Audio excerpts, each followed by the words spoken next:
Good evening and welcome. Tonight we're going to be flipping through this book about Brazil. We're going to look at all the pictures and read all the little boxes. First of all, is this cover not incredible? Look, it's a float from Carnival. You can see all the people on it. Painted gold. That's so beautiful. Let's learn more about beautiful, beautiful Brazil. Let's see. Oh wow, he's playing some soccer. That's really cool. Here is a political map of Brazil. You can see all the big cities and even some of the rivers and all of the countries that Brazil borders.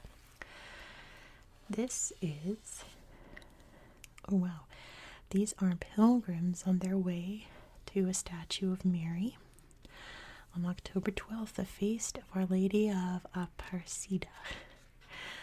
I also have to note that my Portuguese is horrendous. I grew up in California where Mexican Spanish is spoken throughout, so I lean toward those kind of pronunciations, but it's nothing like Brazilian Portuguese pronunciation, so I do apologize. Some very sweet faces here, and a beautiful toucan. I love those birds. This is Iguazu Falls on the border of Brazil and Argentina, an absolutely massive, massive waterfall system. And this must be Pico de Neblina, the highest point in Brazil. And a little picture here of the Amazon River, I assume. And look, here's a really neat picture of the thick Amazon rainforest. Let's read this big box. Looking at Brazil's cities. Sao Paulo, which is right here, Brazil's largest city, is the nation's financial and industrial center. Catholic missionaries founded the city in 1554. By the 1800s, the region was the world's largest coffee producer, and Sao Paulo's wealthy coffee barons beautified the city with grand homes and spacious parks. In the early 1900s, the city was the center of a booming industrial region, and immigrants from many countries poured in to get jobs. Their descendants make Sao Paulo one of the most ethnically diverse cities in Brazil. A public square called the Praça da Sé is the hub of the bustling downtown area. Skyscrapers housing banks and other financial companies line the Avenida Paulista. Sao Paulo is the 7th largest city in the world. Its population in 2012 was 11,376,685, and its metropolitan area, counting the surrounding suburbs, was almost 20 million. I should note that this book is also like 10 years old. Stats from 10 years ago. Portuguese settlers founded Rio de Janeiro right here. Iconic pic. That's a beautiful picture. Rio de Janeiro in 1565, and sugarcane and gold from other parts of the country made the city's colonial rulers fabulously wealthy. Besides being Brazil's second largest city, Rio de Janeiro, often known as Rio, is the most visited spot in South America.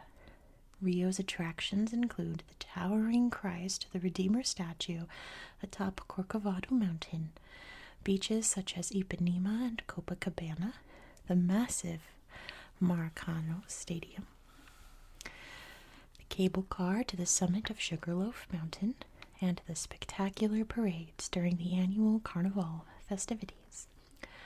Among the city's many cultural landmarks are the National Library, the Botanical Garden, the National Museum of Fine Arts, the National Historical Museum, the Imperial Palace, and the cone-shaped Metropolitan Cathedral. In 2012, Rio had a population of 6,390,290, with more than 12 million residents in the metropolitan area. Salvador, Brazil's third largest city, is the capital of Bahia State. Located on a peninsula on the northeast coast, it has a population of 2,710,965 residents and a metropolitan population of about 3.6 million. Geographically, Salvador is divided into an upper city, on a higher elevation, and a lower city. People can ride between the two levels in large elevators. Salvador was Brazil's first colonial capital, founded in 1549.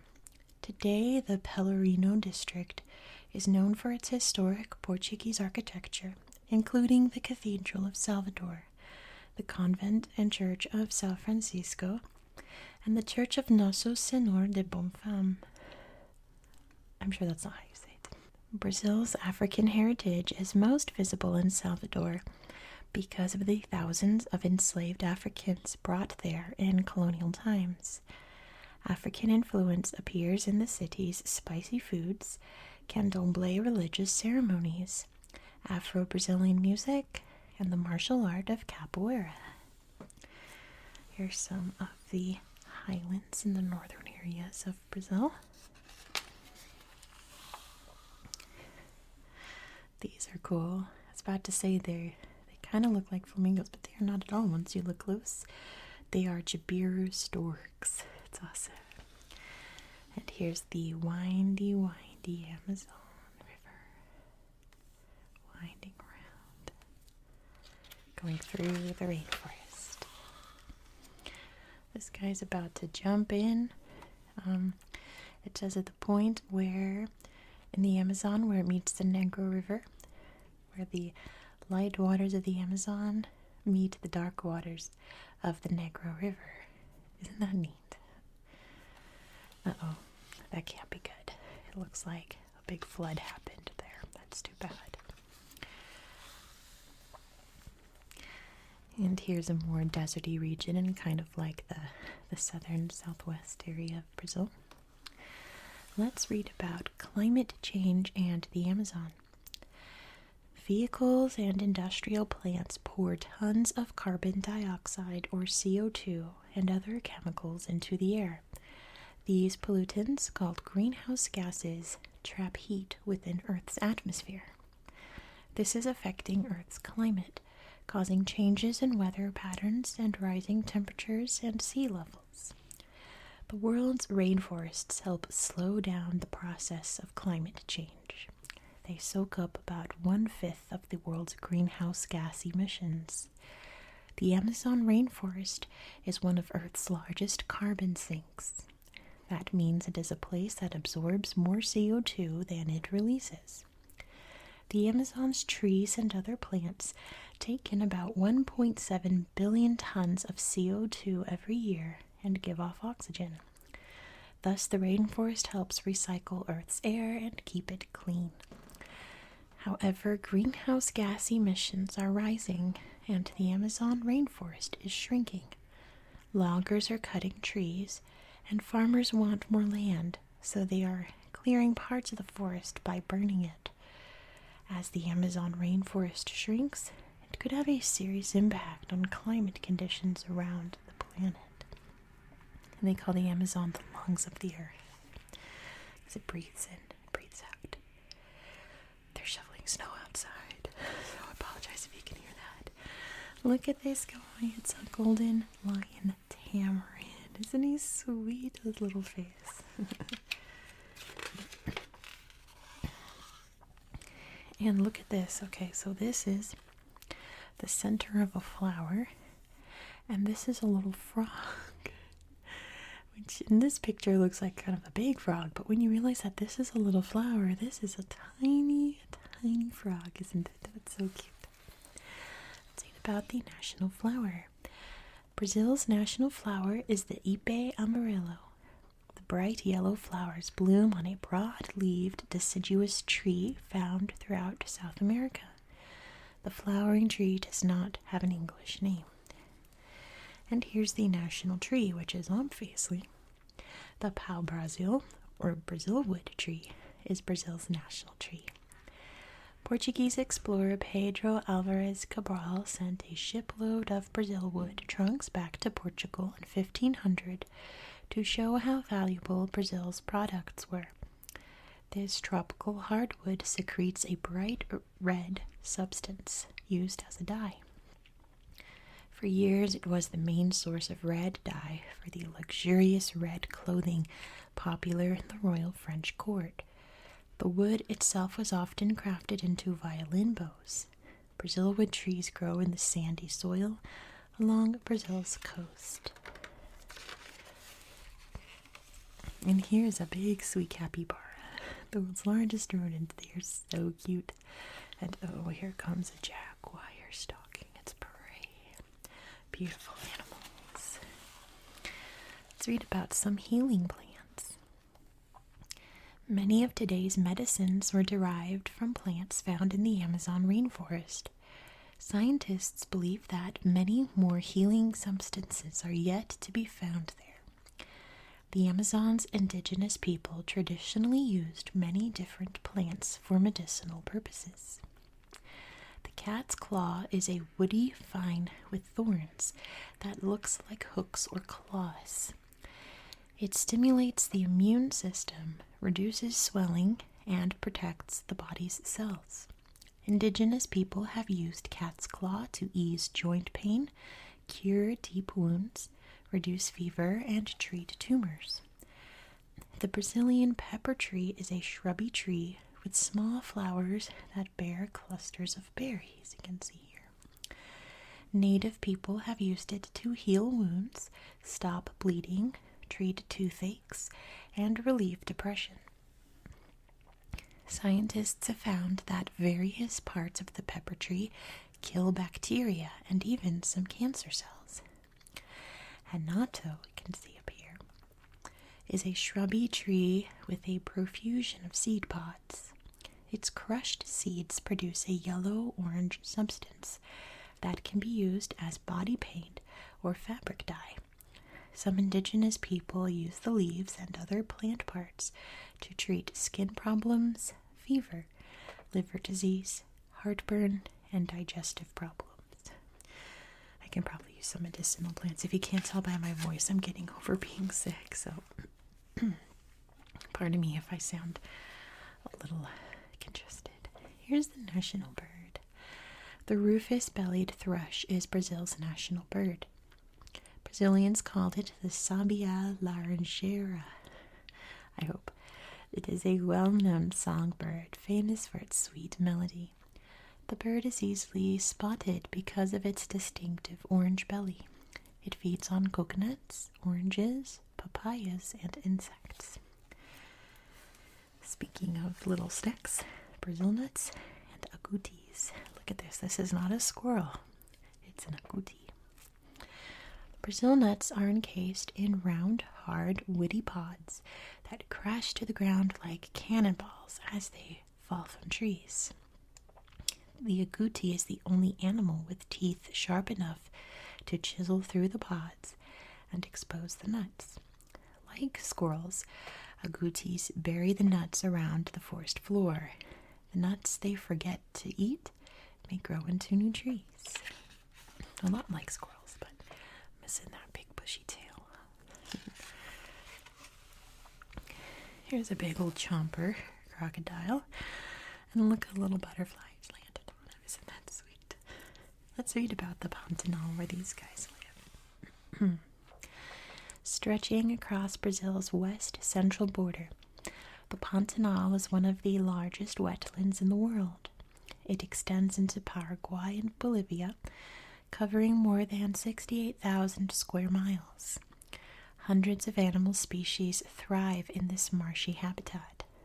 Among them are jaguars, capybaras, tapirs, caimans, giant river otters, bush dogs, and giant anteaters.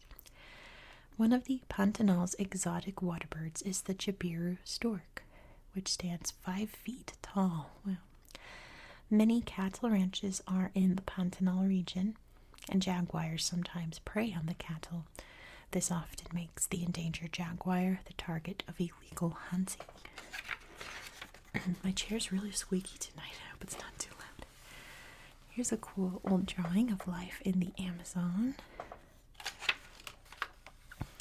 A map of the various indigenous groups that lived in the area in 1500. You can see all different kinds, right? And a map of colonial Brazil. You can see this was owned by the Portuguese by 1600. By 1750, they had covered this whole area here. And then by the frontier territory by 1750 was all of this out here. And this is the voyage of Pedro Alvarez Cabral in 1500. Interesting map.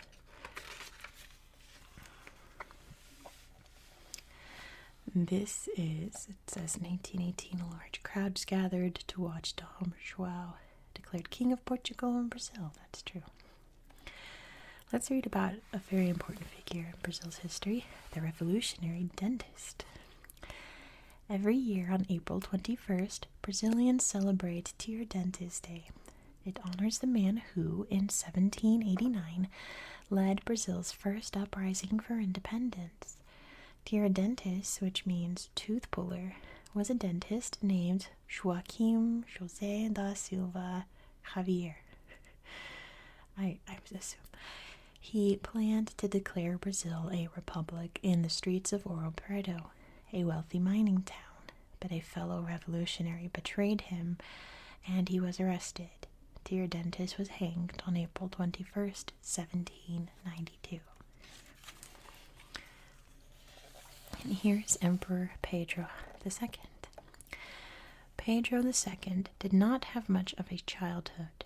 His mother died when he was a year old, and his father left when he was 5. I should say it's not like he disappeared, he had to go back to Portugal to be king, so he left 5-year-old Pedro to be king of Brazil. So, not much of a childhood. To prepare him to rule Brazil, Pedro's guardians made him study from early morning until late at night. Little time is allowed for playing. Pedro was a shy and serious child who liked reading. Once he became emperor, he took his role seriously and became a strong leader. He supported the arts and sciences and promoted education. Pedro was forced from the throne in 1889. He then settled in Paris, France, where he died 2 years later. And here is the Imperial Palace. The Imperial Palace is in the center of downtown Rio de Janeiro. It was completed in 1743 as the residence for Brazil's colonial governors. When Dom João of Portugal arrived in 1808, it became his home. Emperors Pedro I and Pedro II both lived and worked there. The outer walls of the palace enclose several courtyards. After the Republic of Brazil was established in 1889, the magnificent building was converted into Rio's central post office. Restoration began in the 1980s when the building was recognized as an important historical and architectural site. The Imperial Palace is now a cultural center with art exhibits, concerts, and a library housing rare books. Let's see, this is Sao Paulo in the 1900s. It's really neat. And some people working on a coffee plantation. Looks very hot, exhausting. Here's Brasilia as it was being built. Isn't that neat? Pretty cool. And then 1980s protest for land reform for farmers. This is Lula. He's actually currently the president of Brazil as of 2023. He was president once before, and he is president once again. And this was president when this book came out. This is Dilma Rousseff. The government at work. Very busy day. Let's read about the national flag. The Brazilian flag features a large yellow diamond on a green background. In the diamond is a blue circle representing the starry night sky over Rio de Janeiro on November 15th, 1885, the date Brazil was proclaimed a republic. 4 days later, the republic officially adopted this flag. In the circle are 27 stars representing each of the Brazilian states and the federal district. Across the blue circle is a white band inscribed with the national motto, Ordem e Progresso, order and progress. And let's just read this little thing about the national anthem. The music for Hino Nacional Brasileiro, or the Brazilian national anthem, was composed by Francisco Manuel da Silva in 1882. The lyrics, written in 1909 by Joaquim Osorio Duque Estrada, was originally adopted in 1922. And here's the capital city. That's what it looks like now, all completed. Brasilia became Brazil's capital city in 1960. It was built from scratch on a location in the center of the country. Thanks to city planner Lucio Costa and architect Oscar Niemeyer, the city is a landmark of modern design. The basic street pattern is laid out in the form of a cross. The sweeping curve of the north-south line, however, is often said to look like the wings of an airplane or a bird. You can see here, like this. Along the north-south axis are residential neighborhoods, each with its own parks, business centers, churches, and schools. Neighborhoods were designed to include both low-priced and expensive homes. The east-west line is called the monumental axis. At the east end, clustered around the Plaza of Three Powers, are the Planalto Palace, where the president's offices are located, the National Congress, with its dome and bowl-shaped sections, and the Supreme Court, called the Palace of Justice. Paranoa Lake curves around the eastern half of the city. On the top of a peninsula jutting into the lake is the Palace of the Dawn, the president's magnificent residence. Another notable building is the circular Metropolitan Cathedral, which has curved pillars that sweep up into the shape of a crown. Several other cities and towns have grown up around the central city. In 2012, Brasilia's metropolitan area was home to about 3.7 million people, while the city itself has about 2.6 million residents. So yeah, you can see the Palace of the Dawn, Supreme Court, and all the other important buildings around there. I'm sure there'll be pictures of the cathedral later in this book. This was the president of the Supreme Federal Court when this book came out. His name is Joaquim Barbosa. And let's read about Dilma Rousseff, who again was president when this book came out. So this will probably be in present tense. Dilma Rousseff became Brazil's first female president on January 1st, 2011. Her path to the presidency was not easy. In the late 1960s, she was part of a militant communist group, and in the early 1970s, she was imprisoned and tortured for opposing Brazil's military dictatorship. Later, President Lula da Silva appointed her as his Minister of Mines and Energy, and then his Chief of Staff. After becoming president, Rousseff focused on domestic problems such as improving life for Brazil's poorest citizens. She's also known as a tough, no-nonsense leader. In 2012, Forbes magazine named Rousseff the world's third most powerful woman, after German Chancellor Angela Merkel and then U.S. Secretary of State Hillary Clinton. She kind of has some Hillary features, doesn't she? I think it's the hair. Makes her look a bit like Hillary. It's voting day, so she took her baby in to vote. And here's a map of all of the states of Brazil. Oh, he's getting some coconuts up there. Let's read about the money facts. The real, or reais, is Brazil's basic unit of currency. Its symbol is that our dollar sign.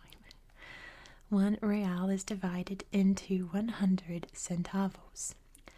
Paper money comes in values of 1, 2, 5, 10, 20, 50, and 100 reals.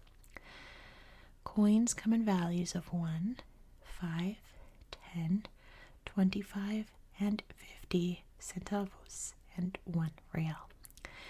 In 2013, 1 US dollar equaled 1 real and 75 centavos, and 1 real was equal to 51 US cents. The US dollar is the most widely accepted foreign currency in Brazil. The front of Brazilian banknotes show the head of the republic, a symbolic image of a young woman with a crown of laurel leaves. On the reverse sides are various Brazilian animals such as the jaguar, macaw, and golden lion tamarin. The front of all coins show the Southern Cross, a cluster of stars visible throughout Brazil. Various historic heroes appear on the coins' reverse side. And here's a resources map. You can see that most of the resources are in this area, not so much in the Amazon rainforest, but there are many different resources in there as well. Lots of farming and things like that, mining. Let's see, this is a big mine in northern Brazil, the largest iron mine in the world. At least when this book came out. And this is at a bauxite mine, carrying it up there and dumping it. And they're doing surgery here of some kind. Oh, that's a lovely picture here of Salvador. That's a beautiful image. And let's see, these guys are working hard. You can see they are indigenous people, probably working to further the causes of their tribe. Let's read about ethanol, from sugarcane to the gas tank. Brazil is the world leader in biofuels, or fuels made from plant materials. In Brazil, that plant is sugarcane. First, sucrose is removed from the sugarcane to be made into ordinary sugar. Then the leftover waste fibers are processed into ethanol. People pump this fuel right into their cars' gas tanks. Ethanol fuel emits far less pollutants than gasoline. It is also much cheaper. Most Brazilian car makers build flex fuel vehicles that run on a mix of gasoline and ethanol.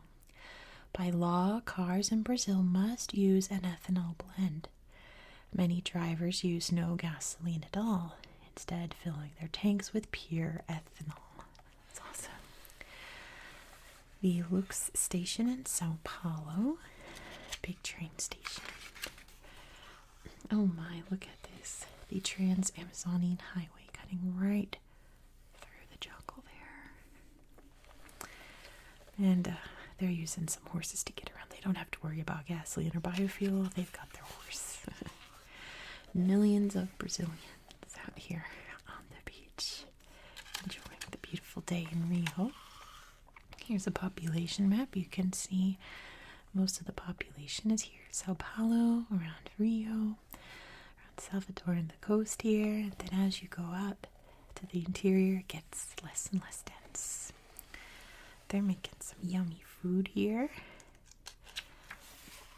It's a cute image of some wonderful little friends and grandma back there kind of being a grown-up. And a beautiful woman here from Bahia. And doing a festival here for this indigenous tribe. Looks kind of neat. And here's a map of some of the indigenous reserves throughout Brazil. Hopefully this map still holds up, or maybe is even bigger today, I really hope. Let's read about running for their lives. Many Awa are still uncontacted, and they are running for their lives. This statement comes from Survival International, an organization that defends indigenous peoples of the world. The Awa people live in the rainforests of Maranhão State, in northeastern Brazil. They are considered the most endangered tribe in the Amazon region. Only around 300 Awa people are still alive, and about 100 of them have no contact with outsiders. People are pouring into traditional Awa territory. They set up illegal settlements, clear land for cattle ranches, and take their chainsaws to valuable trees. Giant trucks piled high with huge tree trunks go rumbling out. Observers of FUNAI, the National Indian Foundation, watch them but can do nothing. The truck owners are armed. The destruction began in the 1980s when a railway was built to haul iron ore to the coast. It cut right through Awa land. Roads followed the railway, bringing settlers and loggers. Since then, 1/3 of the forest in Awa territory has been destroyed. Hired gunmen are on patrol to clear the way for land grabbers. One Awa man described an invasion by ranchers. I hid in the forest and escaped from the white people, he said. They killed my mother, my brothers, and sisters, and my wife. So sad. Another Awa man expressed the fears of all his hunter-gatherer tribe. Monkeys, peccaries, tapir, they are all running away. I don't know how we are going to eat. Everything is being destroyed. This land is mine. It is ours. Everything is dying. We are all going to go hungry. The children will be hungry. My daughter will be hungry. And I'll be hungry too. If such conditions continue, the Awa will become extinct. It's really devastating. That's true for many indigenous tribes throughout Brazil. Here's the beautiful Christ the Redeemer statue and all the people coming to look at it. I guess you can go up in it. It's pretty neat. A Buddhist here taking part in a ceremony. And apparently this is an evangelical march in Sao Paulo. Seems very joyous, doesn't this guy here? Here's a Catholic mass, it looks like, here in Brazil. And let's read about the pop star priest. Brazil's most famous Catholic priest is Father Marcelo Rossi, based in Santa Amaro in Sao Paulo state. His services typically attract thousands of worshippers, and he issues millions of best-selling CDs, DVDs, and books. Rossi is often called the pop star priest because he includes rock music at his masses, and his songs have been nominated for Latin Grammys. His Mother of God sanctuary, under construction in 2013, of course, I'm sure it's done now, will hold 20,000 people, with room outside for 80,000 more to watch services on huge video screens. Rossi sees a lack of interest as the Catholic Church's biggest threat, and he hopes to foster heartfelt devotion among his followers. My calling is to spark among Brazilians the love for the Church, the Eucharist, and Mary. Sorry, you couldn't see the bottom there. And let's see, this is... I'm just going to read the caption because it describes it better than I could. It says, sailors row a boat carrying the image of Bom Jesus during the procession of Bom Jesus das Navegantes Salvador. It's a religious procession on the water. And this is a candomblé priestess here doing a ritual. Very interesting religion. And here are some more candomblé worshippers here bringing flowers to a goddess. Let's read about Indian spirituality. And yes, by the way, in Brazil, from what I understand, and it might be changing, but at least back when this book came out, the indigenous people are called Indians. So I know that's like jarring to like people in North America, but that's what it is. Each of Brazil's indigenous groups has its own spiritual beliefs and practices. Reverence for the natural world is common to them all. According to the Yanomami shaman, or spiritual leader, Omama, our creator, made us think and talk with the soul of the forest. Omama gave the forest to the Yanomami as their world for all time. According to the Yanomami, spirits inhabit every animal, stone, tree, river, cloud, and mountain. Shamans connect with the spirits to heal the sick, interpret dreams, predict the weather, and drive off evil. Among the Guarani, each village has its spiritual leader and an upi, a house for prayer and rituals. Prayers take the form of songs, dances, and speeches, appealing for good weather, bountiful harvests, family blessings, and so on. The year's major event is the Nimongorai ceremony. Traditional crops are gathered in the opi and blessed, and babies born over the previous year are given their names. For the Kayapo, the village is the center of their world. They believe that potentially dangerous spirits occupy the forest outside the village, and these spirits must be appeased with chants and rituals. For example, after the hunt, men must sing to the dead animal's spirit so it will stay in the forest. Shamans contact the spirits of nature to find out their names and songs. A name from nature is then given in a child's naming ceremony, during which villagers sing and dance through the night. Alright, this is Umbanda religion. A little altar there. It's interesting. And this is during the festival of St. John of Belo Horizonte. A little dancing parade there. Speaking of, carnival dancer. I don't think I have to explain what carnival is. It's like the biggest party in the world. Here's a samba school getting some costumes ready for carnival. This is Antonio Carlos Jobim, musician. Let's read about, let me see, make sure I get his name as best I can. Dino and his sculptures. Antonio Francisco Lisboa is one of Brazil's most famous sculptors and architects. Born in Ouro Preto, Lisboa was the son of a Portuguese carpenter and an enslaved African. He learned the basics of sculpture and architecture from his father. When he was around 30 years old, his hands began to become deformed, possibly because of a devastating disease called leprosy. The people began to call him Dino, little cripple. I'm stuck to the page here. Okay. Embarrassed by his disability, Dino tried to stay out of the public eye.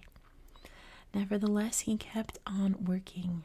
He had helpers strap a hammer and chisel to his arms so he could sculpt figures in wood and stone.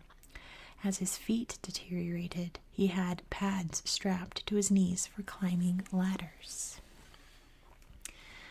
Dino's most famous work is at the sanctuary of Bom Jesus de Congonhas in Minas Gerais, south of Belo Horizonte. Statues of 12 biblical figures carved in soapstone decorate the outer courtyard. Around the church are 7 chapels illustrating the Stations of the Cross. the stages leading up to Jesus' crucifixion. In these chapels, Dino carved more than 60 multicolored wooden figures, each showing highly expressive emotions. And this is the Teatro Amazonas. Rubber barons used their wealth to build the fabulous Teatro Amazonas, or Amazon Theater. It stands in Manaus, at the edge of the Amazon rainforest. Construction began in 1884 and took until 1896 to complete.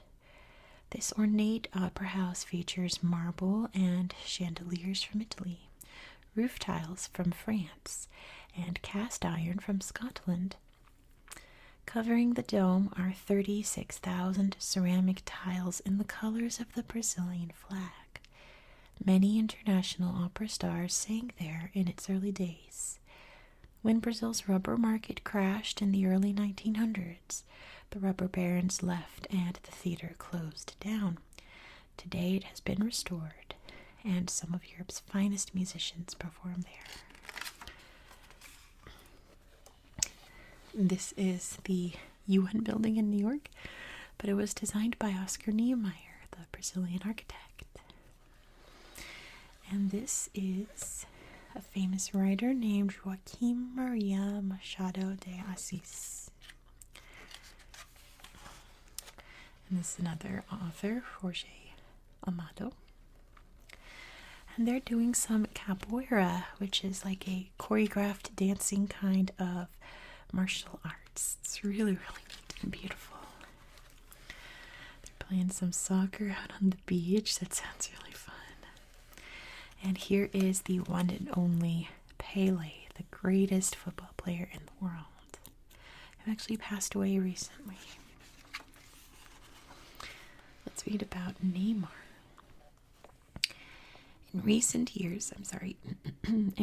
years, nobody has created more excitement on the soccer fields of Brazil than Neymar da Silva Santos Jr. Everyone calls him simply Neymar. He usually plays forward and is known for his explosive energy and creativity on the field. Neymar, who was born in 1992, showed his extraordinary skill very early in life. At age 11, he began playing on the youth team of the Santos club in Sao Paulo. He began playing with the Santos professional team, one of the top teams in Brazil, when he was just 17 years old. By the time he was 19, he had been named the South American Soccer Player of the Year in a poll of journalists. Today, he's considered one of the greatest players in the world. And here is the Olympic Brazilian volleyball team. They went on to win gold this year in 2012 in London. Let's read about Maracana Stadium.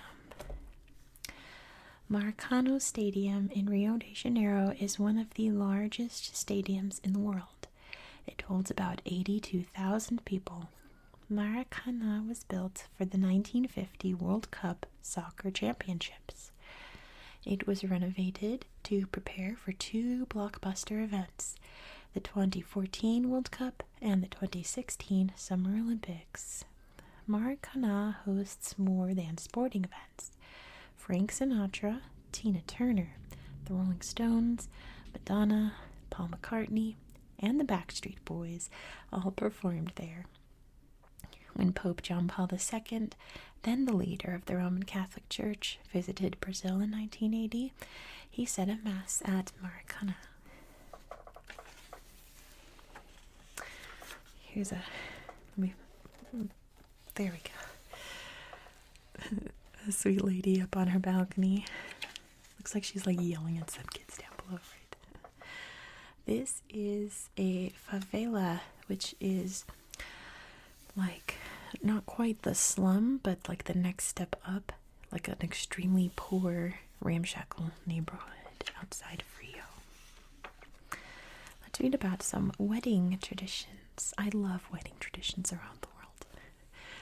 Most Brazilian weddings take place in a church, followed by a party in a hall or banquet room. Some customs are different from those in the United States and Canada, though. For the wedding party, the bride and groom do not choose their attendants separately. Instead, they choose 3 couples as their padrinos, as godfathers, and madrinos, or godmothers. Padrinos wear a little Brazilian flag instead of a flower. Each table at the reception is named for a Brazilian city, such as Sao Paulo, Rio de Janeiro, and Salvador. Guests receive cookies called casadinos, or bem casados, which means well married, as a wedding favor. Casadinos consist of 2 cookies stuck together with honey, jam, cream, or fudge. They symbolize the bride and groom sweetly joined together in a happy life. I like that. At one point, a padrino takes out a pair of large scissors and invites guests to chop off pieces of the groom's tie. After dinner, everyone dances to pagode music, a joyful version of samba. Festivities go on into the night, ending only when all the food is gone. My kind of party. This guy here is harvesting some rubber. He's tapping the tree to draw out the latex there from the tree. And here is a hunter getting a dart ready to shoot. And these people, this is their home at their nice little hammock bed. Who doesn't love a good hammock, right? So easy to doze off. Here's feijoada, like a black bean stew. And of course, drinking coffee, something Brazil's very famous for. And these kids are working hard in school. Let's read about playing queimada. Queimada, meaning burned, is a favorite children's game in Brazil. It's played on a court, a field, or some other rectangular area. Players are divided into 2 teams, each grouped on one half of the court. Each end of the court is marked off as the cemetery. One player from each team stands in the cemetery on the other team's side. Oh, I love games like that. To begin, the cemetery player tosses a ball to his or her team on the opposite side of the court.